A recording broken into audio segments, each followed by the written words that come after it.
ब्रह्मदत्त चक्रवर्ती की भयानक क्रूरता। एक राजा जिसे अपने पिछले 5 जन्म याद थे। एक मुनि जो उसका पूर्व जन्म का भाई था, उसी मुनि ने उसे मोक्ष का मार्ग समझाया, लेकिन उस राजा पर कोई भी असर नहीं हुआ। इतना ही नहीं, वो राजा मरकर।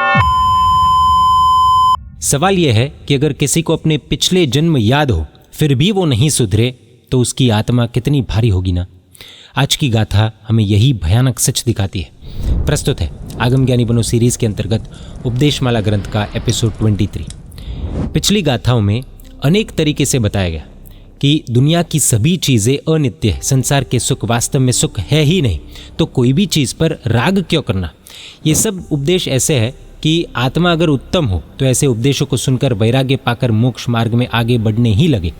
लेकिन जो आत्मा अधम हो, जिसके मोहनीय कर्म बहुत भारी हो, उसे हजारों उपदेश सुनाए जाए तो भी उसको कुछ भी असर नहीं होगा। आज हम 2 ऐसी घटनाएं देखेंगे जहां पर हजारों उपदेश सुनने के बाद भी आत्मा पर कोई भी असर नहीं हुआ। इन घटनाओं के माध्यम से हमें चेक करना होगा कि कहीं हम भी ऐसे तो नहीं है ना। इस गाथा का सीधा अर्थ इस प्रकार है कि कोई आत्मा हजारों उपदेशों से बोध करवाई जाए तो भी बोध नहीं पाती है, जैसे ब्रह्मदत्त राजा, जैसे उदाई राजा का हत्यारा। अब परम पूज्य गणिवर श्री गुणहंस विजय जी महाराज साहब द्वारा दिए गए भावार्थ के आधार पर इस गाथा को देखते हैं। ब्रह्मदत्त चक्रवर्ती की कहानी साधारण कहानी नहीं है। ये 2 आत्माओं की लगातार 6 जन्मों की यात्रा है और इस कहानी में एक ऐसी घटना होगी जो दिखाएगी कि सिर्फ एक पल की वासना कैसे पूरी साधना को जलाकर राख कर सकती है। ऐसे तो ये कहानी बहुत बड़ी है, हम उसे शॉर्ट में देख लेते हैं। यहाँ पर 2 जीवों के लगातार 6 भवों की यानी कि 6 जन्मों की बात है। पहले भव में 2 जीव दशार्ण देश में दास थे। दूसरे भव में दोनों जीव कालिंजर पर्वत पर हिरण थे। तीसरे भव में दोनों जीव मृगांक नदी के किनारे पर हंस बने। चौथे भव में दोनों जीव चांडाल के बेटे बने। एक का नाम चित्र और दूसरे का नाम संभूति। संसार में सभी ने उन दोनों को जाति के कारण धिक्कारा। दोनों ने आत्महत्या करने का निर्णय लिया, लेकिन गुरु मिल गए और दोनों ने दीक्षा ली। एक का नाम चित्र मुनि और दूसरे का नाम संभूति मुनि। दीक्षा के बाद उत्तम आराधना की, लास्ट में अनशन किया। अब जो घटना होने वाली है वो बहुत खतरनाक है, क्योंकि यहाँ पर एक महान साधक सिर्फ एक पल में अपनी मोक्ष मार्ग की साधना को मिट्टी में मिला देता है। उस वक्त पर सनत चक्रवर्ती की पत्नी सुनंदा उन्हें वंदन करने आई। झुकते वक्त उसके बाल संभूति मुनि के पैर को टच हो गए, स्पर्श हो गए और संभूति मुनि में वासना भड़क उठी। उसने निदान किया, यानी कि अपनी तपस्या के बदले में भौतिक फल मांगा कि मुझे अगले भवों में मेरे चारित्र के प्रभाव से ऐसी ही पत्नी मिले। संभूति मुनि ने अपने भाई मुनि यानी कि चित्र मुनि को यह सब बताया। चित्र मुनि ने बहुत मना किया, लेकिन संभूति मुनि नहीं माने। तीव्र वासना में व्यक्ति अंधा ही नहीं, बहरा भी हो जाता है। दोनों कालधर्म पाकर यानी कि मृत्यु के बाद देवलोक में बड़ी समृद्धि वाले देव बने। ये पूरी घटना हम थोड़ी देर में बहुत डिटेल में देखने वाले।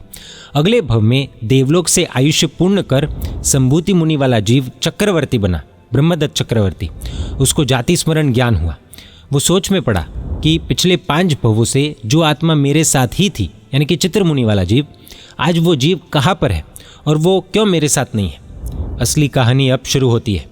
पूर्व के भवों के स्नेह के चलते ब्रह्मदत्त उस जीव को वापस इस जन्म में भी मिलना चाहता था, लेकिन उसे पाना कैसे। तो ब्रह्मदत्त ने ये 1.5 गाथा बनाई। उसमें पुराने 5 भवों का उल्लेख किया और आधी गाथा अधूरी रखी और संपूर्ण राज्य में घोषणा की कि जो इस आधी गाथा को पूरी करेगा उसे मैं आधा राज्य दूंगा।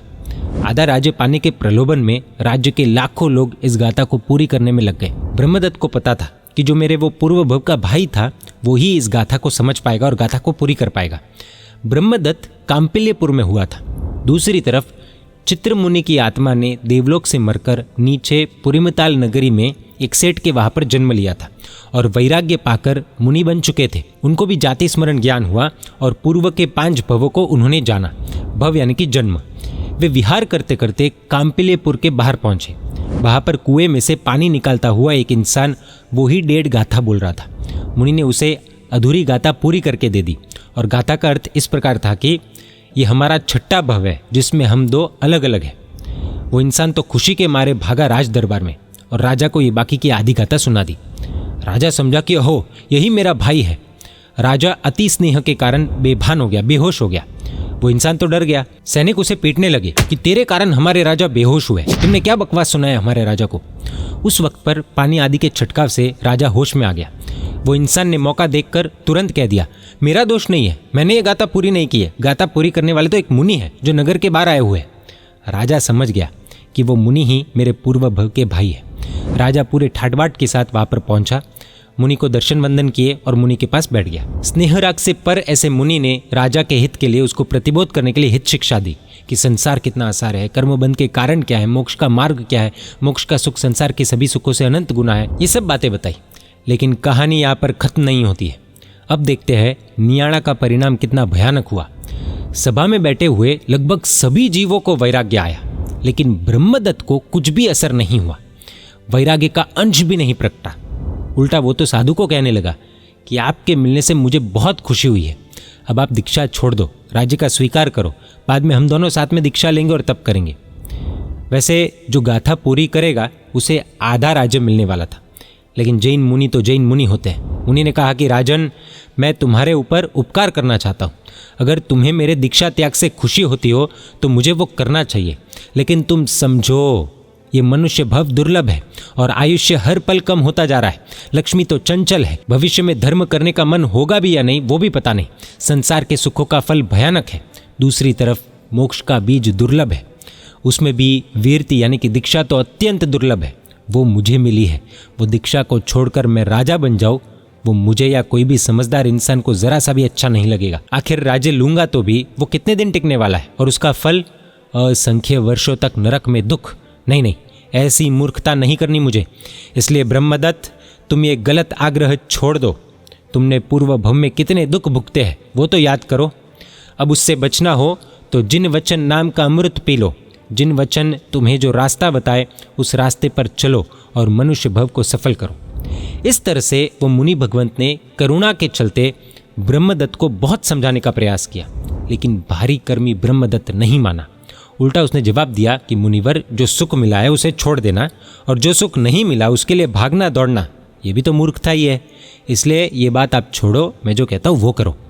उसके बाद भी मुनि ने बहुत समझाया, लेकिन राजा नहीं समझा।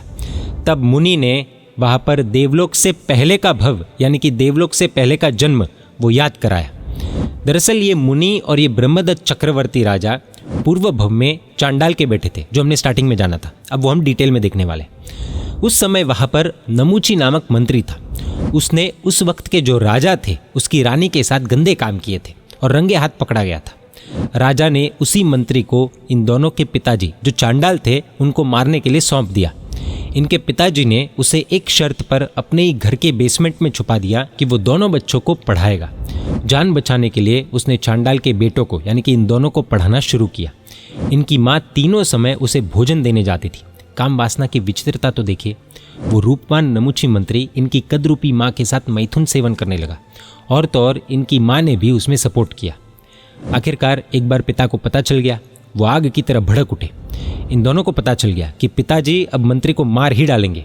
तो इन दोनों ने सोचा, भले मंत्री ने हमारी माँ के साथ पाप किए, लेकिन आखिर वे हमारे विद्या गुरु हैं, उनको बचाना हमारा कर्तव्य है। इससे पहले कि इनके पिताजी उस मंत्री को खत्म करते, इन दोनों ने उसको वहाँ से भगा दिया। इन दोनों के पास भगवान की भेंट के रूप में गाने की बहुत अच्छी कला थी। ये दोनों ने नगर में घूम घूम कर गाना शुरू किया। नगर की अनेकों कुलवधू भी यानी कि बहुएं भी इनका गीत सुनने के लिए सब काम छोड़कर दौड़ी चली आती थी।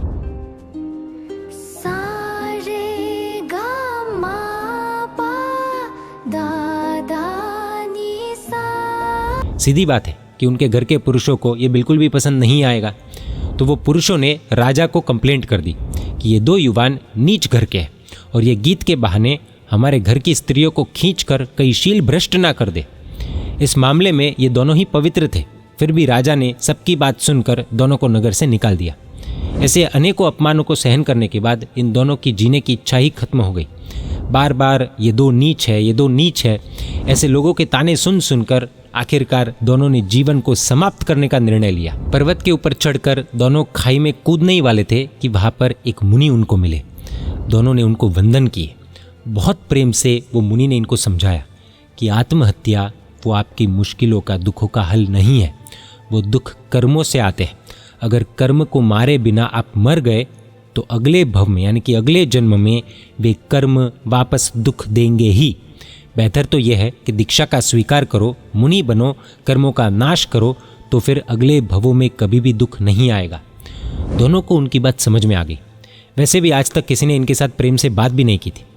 आज एक महान मुनि ने इनके साथ सगे बड़े भाई की तरह प्रेम से बात की थी। इनको तो जैसे खुशियों का खजाना मिल गया हो ऐसा लगा, और दोनों ने दीक्षा ले ली। एक हुए चित्र मुनि, एक हुए संभूति मुनि। दीक्षा लेकर ऐसी घोर साधना की कि संभूति मुनि को तो तेजोलेशिया जैसी बड़ी लब्धि की प्राप्ति हो गई थी। तेजोलेशिया यानी कि मुख में से आग छोड़कर हजारों को जला सके, उस प्रकार की विद्या थी। एक दिन हस्तिनापुर में संभूति मुनि गोचरी यानी कि भिक्षा वोरने गए थे। उस वक्त पर जिस नमूची मंत्री को दोनों ने अपने घर से भगाकर उसकी जिंदगी बचाई थी, उसने महल के झरोके से ये संभूति मुनि को देख लिया था। वो नमूची मंत्री सनत कुमार चक्रवर्ती के यहाँ पर मंत्री बन चुका था। उसको विचार आया कि कहीं ये संभूति मुनि मुझे पहचान लेगा तो मेरे पुराने काले कारनामे सभी को बता देगा, तो मेरी सेफ्टी के लिए मैं उसे नगर से निकलवा देता हूँ। उसके द्वारा भेजे गए सैनिकों ने संभूति मुनि को धक्का मारकर बाहर निकालने की कोशिश की। बिना कोई अपराध अपने साथ ऐसा व्यवहार होने के कारण से संभूति मुनि भड़क उठे। उन्होंने मुख में से तेजोलेशिया छोड़ने की तैयारी की। आग से पहले मुख में से धुआं निकलने लगा। इकट्ठा हुए लोगों को पता चल गया कि ये साधु कोई सामान्य साधु नहीं है, लब्धिधारी साधु है। अगर इसे शांत नहीं किया गया तो सैनिकों को क्या, हम सबको भस्म कर देगा। ये सब बातें सनत कुमार चक्रवर्ती के पास पहुंची। वो दौड़े चले आए। वे समझदार थे, पैरों में गिरकर क्षमा मांगी। चित्र मुनि को जब पता चला तो उन्होंने भी वहां पर जाकर संभूति मुनि को समझाया कि कितनी भी खराब से खराब घटना क्यों ना बने, मुनि को अपनी क्षमा, अपना शांत स्वभाव अखंड रखना चाहिए। और आखिरकार वे शांत हुए। उसके बाद दोनों मुनियों ने अनशन स्वीकार किया। तब उन्हें वंदन करने के लिए चक्रवर्ती की पटरानी भी आई। दुर्भाग्यवश जमीन पर सर झुकाते वक्त उसके लंबे सावले बाल संभूति मुनि के चरणों को एक पल के लिए, एक क्षण के लिए स्पर्श हो गए। सांप के डंक से जैसे इंसान मर जाए, वैसे ही उन बालों ने सांप के डंक जैसा काम किया। संभूति मुनि के चारित्र को मार दिया। उनके अंदर वासना भड़क उठी, भयानक वासना। मोक्ष पाने की साधना को संभूति मुनि ने एक स्त्री पाने के दाव में लगा दी कि इस भव में तो ऐसी स्त्री मुझे नहीं मिलेगी, लेकिन अगले भव में मेरी साधना के प्रभाव से मुझे ऐसी ही स्त्री मिले। ऐसा नियाणा कर दिया। नियाणा यानी कि की गई साधना को दाव पर लगाकर उसके बदले में भौतिक चीज मांगना।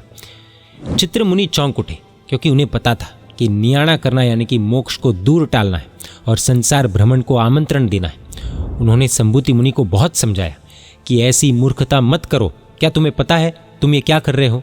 ये चक्रवर्ती के सुख तो राख है और तुम्हारी साधना चंदन है। तुम राख पाने के लिए चंदन जला रहे हो। ये चक्री सुख तो एक छोटी सी बकरी है। तुम्हारी साधना इंद्र महाराजा का ऐरावत हाथी है।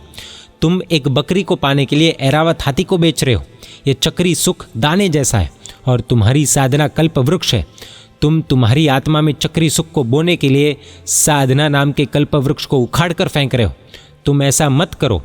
लेकिन संभूति मुनि के मन पर वासना का भूत सवार हो गया था। चित्र मुनि ने जो भी कहा वो उनके लिए कुछ भी नया नहीं था। वो खुद भी सब जानते थे, ज्ञानी थे, लेकिन वो ज्ञान कुछ भी काम नहीं आया। वासना के आगे ज्ञान की भी नहीं चली। है ना आश्चर्य? चित्र मुनि के वचन पत्थर दिल पर पानी की तरह बरसे, लेकिन कोई असर नहीं हुआ। संभूति मुनि ने अपना नियाणा जारी रखा। मरकर दोनों एक ही देवलोक में देव बने, लेकिन उसके अगले भव में वो नियाणा के प्रभाव से ब्रह्मदत्त चक्रवर्ती बना। उसको सुनंदा जैसी ही केतुमती नामक पत्नी मिली। उसके अलावा भी हजारों स्त्रियां मिली। कुछ इस तरह से वो मुनि ने पूर्व भव की ये पूरी घटना वहां पर बताई और कहा कि आज ये मेरी बात नहीं मान रहा है। उसके दो कारण हैं। एक तो नियाणा का प्रभाव है कि वो बुद्धि को भ्रष्ट कर देता है, और दूसरा ये कि पूर्व भव में ये जीव ने मेरे कोई भी उपदेश को नहीं माना था।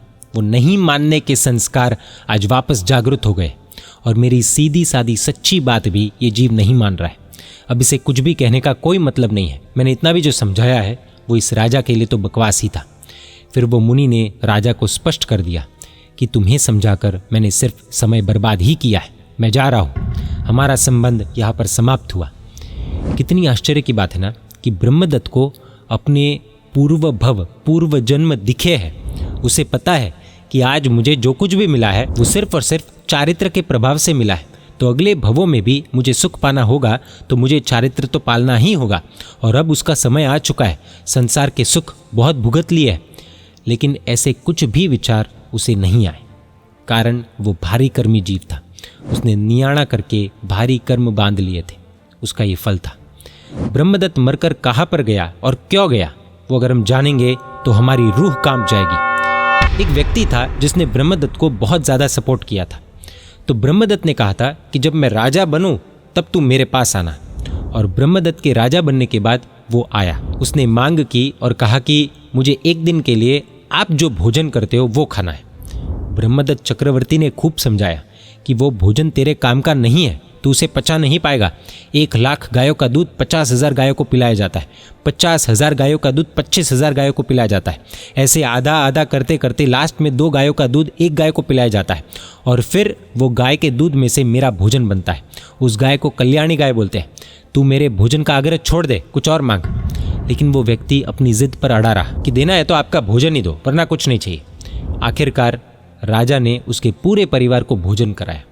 इसके बाद एक बहुत ही विचित्र घटना घटी।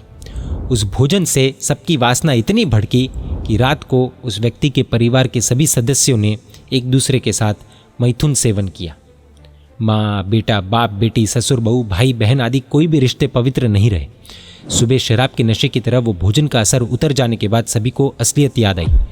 शर्म के मारे एक दूसरे से आंख भी नहीं मिला पा रहे थे।